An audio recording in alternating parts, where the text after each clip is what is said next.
현대인들이 가지고 있는 심각한 문제는 세상에 대한 지식은 점점 많아지는데 정작 중요한 자신이 누구인지는 잘 모르는 것입니다. 인터넷의 발달로 내가 원하는 정보와 지식을 언제든지 얻을 수 있습니다. 궁금한 것이 있으면 인터넷을 열어서 단어 한두 개만 치면 원하는 것을 얻는 시대가 되었습니다.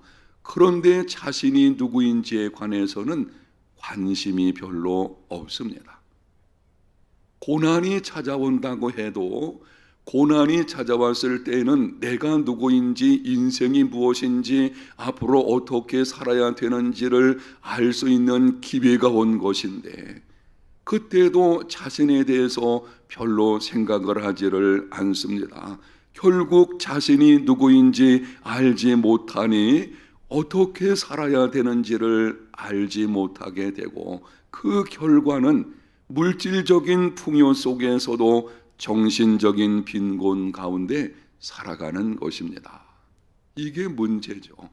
많은 것을 가지고 누리며 사는 것 같은데 정신적인 빈곤 속에서 살아가는, 그래서 정신적인 이런저런 문제들이 많이 찾아오는 것을 보게 됩니다. 그리스도인의 경우도 마찬가지입니다. 하나님은 당신의 자녀들이 하나님이 어떤 분이신지 그리고 자신이 누구인지를 알게 하시려고 비상조치를 취하실 때가 있습니다. 가정이나 아니면은 개인적이나 관련된 일들에 기막힌 고난을 주실 때가 있다는 것입니다.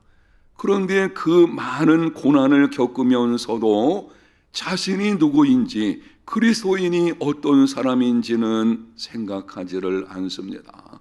고난이 빨리 지나가기만을 원하고 기도하는 것도 하나님 속히 고난이 지나가게 해 주시옵소서, 힘겨운 시간이기 때문에 그렇게 기도는 하는 것 마땅하겠지만 그 비상조치 취하시는 하나님의 뜻을 한번 생각해 보고 예수 믿는 내가 누구인지를 알 수 있는 기회가 되어야 할 것입니다. 그리스도인 나는 누구인가요? 오늘 본문에서 이렇게 말씀을 합니다. 영접하는 자, 곧 그 이름을 믿는 자들에게는 하나님의 자녀가 되는 권세를 주셨으니 이는 혈통으로나 육정으로나 사람의 뜻으로 나지 아니하고 오직 하나님께로부터 난 자들이니라. 아멘.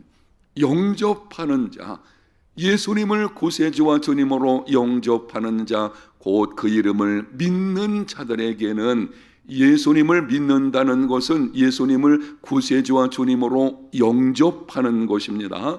관계를 맺는 것입니다. 연합하는 것이죠.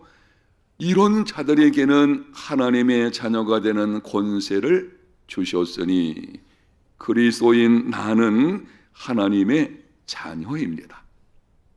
명심하십시오. 여러분에게 예수님을 믿는 믿음이 있다면 따라합니다. 나는 하나님의 자녀입니다. 아멘. 여러분이 언제 어디서 어떤 모습으로 있든지 이 분명한 정체성을 잊지 마십시오. 나는 하나님의 자녀입니다. 예수님을 믿는 자는 하나님의 자녀입니다 라고 하게 되면 적어도 세 가지 질문을 하게 됩니다. 첫째, 내가 하나님의 자녀임을 어떻게 알 수 있는가? 둘째, 하나님 자녀의 특권은 무엇인가? 셋째, 내가 하나님의 자녀임이 어느 때에 입증되는가? 새벽 시간이기 때문에 많은 시간 설명드릴 수는 없겠고 간략간략하게 몇 가지로 말씀을 드릴 때 여러분이 주목해서 들으시면 좋겠습니다. 첫 번째 질문, 내가 하나님의 자녀임을 어떻게 알 수 있나? 예수 믿는 사람은 하나님의 자녀라고 하는데 내가 하나님의 자녀 된 것을 어떻게 알 수 있나라고 하는 질문입니다. 사도 바울이 갈라디아 교회 성도들에게 편지하면서 이렇게 말씀을 합니다. 너희가 아들이므로 하나님이 그 아들의 영을 우리 마음 가운데 보내사 아빠 아버지라 부르게 하셨느니라.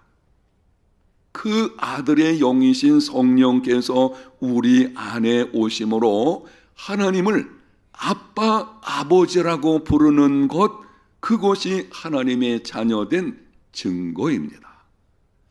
여러분, 하나님을 아빠 아버지라고 부르는 것은 아무나 할 수 있는 것이 아닙니다. 하나님의 영이신 성령께서 그 안에 계신 사람만이, 그 성령께서는 아들의 영이시거든요. 그래서 그 성령께서 계신 자만이 하나님을 아빠 아버지라고 부르게 되는 것입니다. 생각을 해 보십시오. 여러분이 한번 오늘 집에 가셔서 실험해 보시면 좋을 겁니다. 이웃집 아저씨에게 가셔서 아빠, 아버지 한번 불러보십시오. 그게 가능하기는 하겠습니까? 여러분, 농담으로라도 그렇게 하기가 어려울 것입니다. 진실한 마음으로 하나님을 향해서 아버지라고 여러분이 고백을 한다면 바로 그것이 하나님의 자녀인 증거입니다. 확인하면서 묻겠습니다. 여러분은 하나님을 향해서 진심으로 마음에서 우러나와서 아버지라고 부르고 있습니까? 그렇다면 하나님의 자녀임을 확신하십시오. 아무나 그렇게 할 수 있는 것이 아니에요. 아주 자연스럽게 내 속에서 하나님께 기도할 때에 아버지, 이게 자녀된 증거입니다. 하나님의 자녀된 증거의 또 한 가지는 히브리서 12장 7절과 8절에 말씀을 합니다. 너희가 참음은 징계를 받기 위함이라. 하나님의 아들과 같이 너희를 대우하시나니 어찌 아버지가 징계하지 않는 아들이 있으리요. 징계는 다 받는 것이거늘 너희에게 없으면 사생자요 참 아들이 아니니라. 죄를 범했을 때에 하나님으로부터 징계를 받는 것, 그것이 하나님의 자녀된 증거입니다. 우리 가정에서 자녀가 잘못하게 되면 먼저는 훈계하죠. 너 그렇게 하면 안 돼. 여러 번 훈계하도 듣지 않으면 회초리를 들어서 때리게 되죠. 사랑하기 때문에 그런 것입니다. 내 자녀이기 때문에 그렇게 하는 것이죠. 이웃집 아이가 잘못했다 그래서 야단칠 수는 혹시 있을지 몰라도 회초리 들었다가는 큰일 나겠죠. 자녀가 아니기 때문에 징계할 수 없는 것입니다. 하늘아버지 하나님께서도 당신의 자녀들이 죄악된 길로 행하면 찾아오셔서 경고하십니다. 말씀으로 경고하시고 그 말씀을 듣지 않게 되면은 몽둥이를 들어서 징계하시는 것을 보게 됩니다. 계속 죄 가운데서 행하는 대로 하나님께서 그대로 두시는 경우가 있어요. 분명히 잘못된 길로 가고 있는데도 하나님께서 내버려 두신다, 이런 경우는요 자녀가 아니기 때문입니다. 여러분, 하나님의 내버려 두심은 하나님의 무서운 심판이에요. 하나님을 떠난 자인들에게 하나님께서 내리는 심판 중에 가장 무서운 것이 그냥 내버려 두는 거예요. 내버려 두면 그 죄 가운데 살다가 결국은 영원한 지옥 형벌을 받게 되는 것입니다. 여러분이 믿음 생활을 할 때에 어떤 죄를 범하게 되었을 경우 하나님께서 말씀으로 책망하시는 것이 들려올 때에 이런 것입니다. 아이고, 오늘 설교 말씀을 들으니까 이 말씀 내게 주시는데 내가 잘못한 것에 대해서 책망을 하시는구나 라고 하는 것을 들려올 때에 이런 경우가 있다든지, 아니면 계속 죄 가운데 있을 때 찾아오셔서 몽둥이를 들어서 때리시는 경우가 있다면 하나님의 자녀 되었기 때문임을 알고 낙심하거나 절망하는 것이 아니라 오히려 기뻐함으로 하나님께 돌아오는 삶이 되시기를 축복합니다. 하나님의 징계가 있는 것, 그게 내가 하나님의 자녀된 증거입니다. 하나님께서 우리를 찾아오셔서 욥 같은 경우 이렇게 고백을 했죠. 침 삼킬 동안도 나를 왜 가만히 두지 않으시는가요? 하나님 찾아오셔서 우리 인생에 간섭하셔요. 그냥 내버려두지 않으십니다. 왜 그런 것입니까? 내가 하나님의 자녀이기 때문입니다. 두 번째, 하나님 자녀의 특권은 무엇인가? 하나님 자녀가 되는 권세를 주셨다고 했는데 특권이 있다는 것입니다. 우리가 하나님의 자녀가 되었다면 주어져 있는 특권이 크게 두 가지 정도로 볼 수 있는데요. 먼저 사도 바울이 로마 교회에 보내는 서신에서 이렇게 말씀을 합니다. 자녀이면 또한 상속자 곧 하나님의 상속자요 그리스도와 함께한 상속자니 우리가 그와 함께 영광을 받기 위해서 고난도 함께 받아야 할 것이니라. 자녀이면 또한 하나님의 상속자라. 예수님을 믿어서 하나님의 자녀가 되면 하나님의 상속자가 되어집니다. 자녀의 특권 가운데 하나는 부모로부터 상속받는 것입니다. 부모 입장에서도 어찌하든지 자녀들에게 뭔가를 주려고 하죠. 약속한 것은 반드시 주게 될 것입니다. 하나님 자녀의 특권 가운데 첫 번째는 하나님께서 예비하신 복을 상속받는 것입니다. 그것이 무엇인지 크게 한 세 가지 정도로 볼 수가 있는데요. 이 땅에서 누리게 되는 영적 풍성한 삶, 장차 들어갈 영원한 나라 천국, 그 나라에서 주어질 상급, 바로 이것이 하나님 자녀가 받게 되는 특권입니다. 여러분, 하나님 자녀된 우리에게는 영적 풍성함이 약속되어져 있고 믿음으로 그것을 누리며 살아가는 삶이 되시기를 축복합니다. 구원의 현재와 관련되어 있는데요. 하나님 자녀들에게는 하나님이 구원을 선물로 주시게 되는데 과거와 현재와 미래가 있다 그래서요. 이미 우리는 의롭다함을 받았죠. 그리고 이 땅에 살아갈 때에 받은 구원을 영적 풍성함으로 누리는 삶, 이게 하나님 자녀의 특권이에요. 그리고 미래적인 면에서는 장차 천국에 들어가게 될 것이고 그날에 하나님의 심판대 앞에서 우리는 수고한 것을 따라서 놀라운 상급을 받게 될 것입니다. 이 분명한 사실을 기억하고 저와 여러분이 이 땅에 믿음으로 살아가는 동안 영적 풍성한 삶이 되시기를 축복합니다. 하늘나라의 소망을 두시고 상급이 있다는 것을 기억하고 충성하십시오. 헛되지 않습니다. 우리가 주님을 위해서 헌신하는 것 결코 헛되지 않다는 것을 기억하시고 소망 가운데 살아가는 삶이 되시기를 바랍니다. 그 다음 하나님 자녀의 특권이 무엇인지 히브리서 기자가 이렇게 말씀을 합니다. 히브리서 4장 16절, 그러므로 우리는 긍휼하심을 받고 때를 따라 돕는 은혜를 얻기 위하여 은혜의 보좌 앞에 담대히 나아갈 것이니라. 아멘. 하나님 자녀의 두 번째 특권이 뭔가 하면 때를 따라서 돕는 은혜를 얻기 위하여 은혜의 보좌 앞으로 담대히 나가는 것입니다. 어떻게 나간다고요? 담대히 나가는 것입니다. 내 인생에 이런저런 문제가 있을 때에 하나님 앞에 담대히 나가서 그것을 가지고 하나님 도와주십시오 라고 할 수 있는 것, 이게 하나님 자녀의 특권인 것입니다. 미국 필라델피아 십장로교회 반하우스 목사님이 프랑스에서 유학하는 동안 프랑스 지방 한 마을에서 성경 공부를 인도를 했다고 합니다. 한 번은 성경 공부를 인도하러 가는 도중에 천주교 신부와 마주치게 되었습니다. 천주교 신부가 말하기를 당신네 개신교인들은 왜 신부를 통해서 하나님께 나가지 않고 직접 나가는 것입니까? 프랑스 엘리제 궁의 대통령을 만나러 들어갈 때에 그냥 들어가는 법이 있나요? 반드시 비서를 통해서 들어가지 않습니까? 그때 반하우스 목사님이 이렇게 대답을 했다고 합니다. 엘리제 궁을 들어가는 것은 쉽지 않습니다. 그러나 대통령의 아들은 어떻습니까? 대통령의 아들이 비서에게 허락을 받고 비서를 통해서 들어갑니까? 그렇지 않고 직접 들어가지 않습니까? 사랑하는 성도 여러분, 명심하십시오. 우리는 종이 아니라 자녀입니다. 자녀된 자들이 아버지께 나가는데 무슨 거칠 것이 있겠습니까?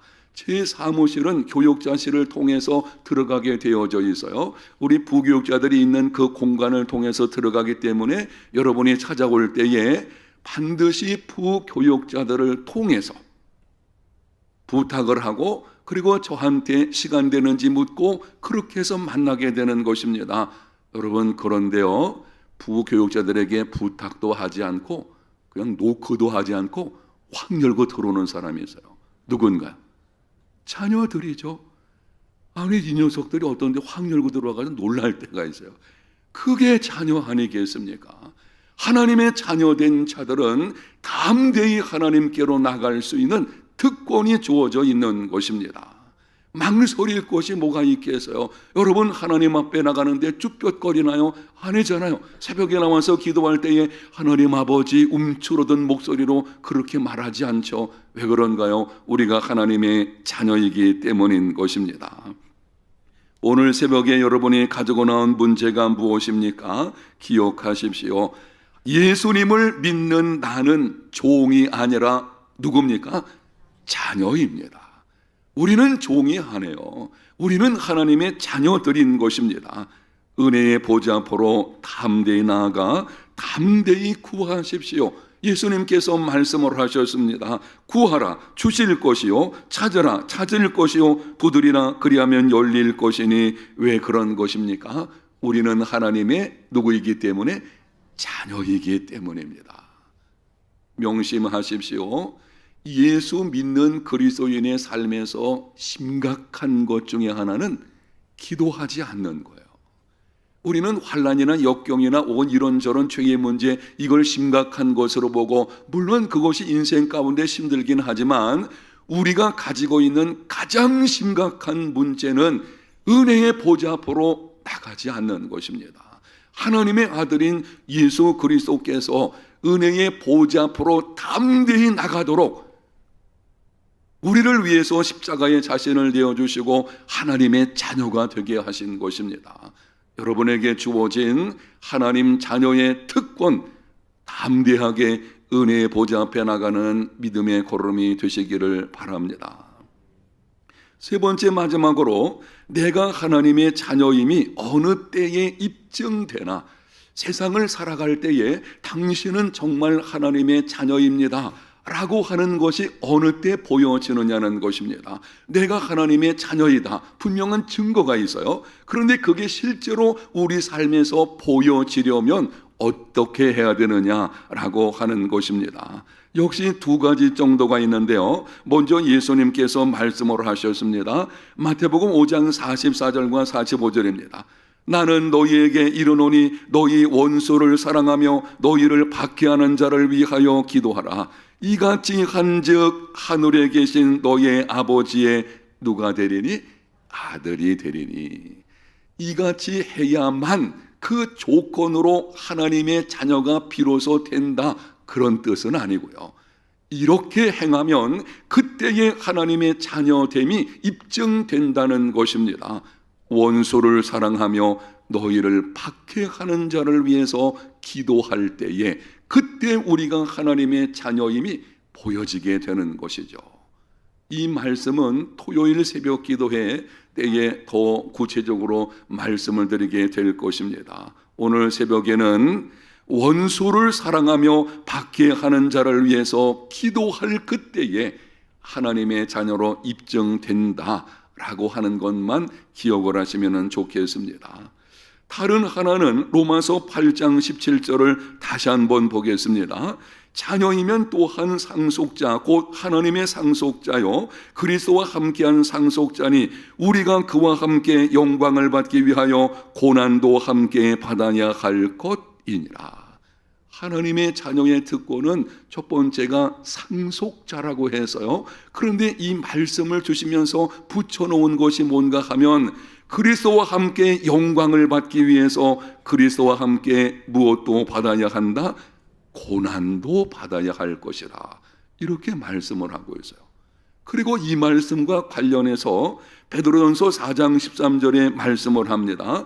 오히려 너희가 그리스도의 고난에 참여하는 것으로 즐거워하라. 이는 그의 영광을 나타내실 때에 너희로 즐거워하고 기뻐하게 하려 함이라. 자녀이면 상속자가 되는 것인데 그리스도와 함께 고난도 받아야 될 것이니라.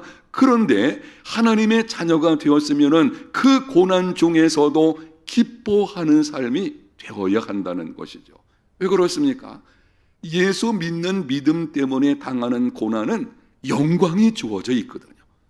하나님의 자녀됨이 어느 때에 입증되느냐 하면 그리스도와 함께 고난을 받을 때에 오히려 그것을 기뻐하고 그 가운데서 평안을 누리는 삶을 살아가는 것, 그때에 하나님의 자녀로 나타나게 되어지는 것입니다. 당신은 정말 예수 믿는 하나님의 자녀가 틀림없습니다. 어느 때에 보여지게 되는가요? 세상 사람들이 볼 때에 이해할 수 없는 뭐가 있어야 돼요. 그만한 고난이라면 기막힌 상황에서 절망하고 불평하고 원망해야 마땅할 것 같은데 놀랍게도 그 가운데서도 평안을 누리고 그 가운데서도 오히려 기뻐하고 나가서 빼앗기는 것도 기뻐하는 바로 거기에 하나님의 자녀된 모습이 보여지게 되어지는 것입니다. 그리스도인 나는 누구입니까? 그리스도인 나는 하나님의 자녀입니다. 여러분이 오늘 말씀을 들으셨으니 나는 하나님의 자녀라 라는 확신을 가지고 하나님의 자녀된 특권을 누리며 살아가는 삶이 되시기를 축복합니다. 우리에게 특권이 주어져 있어요.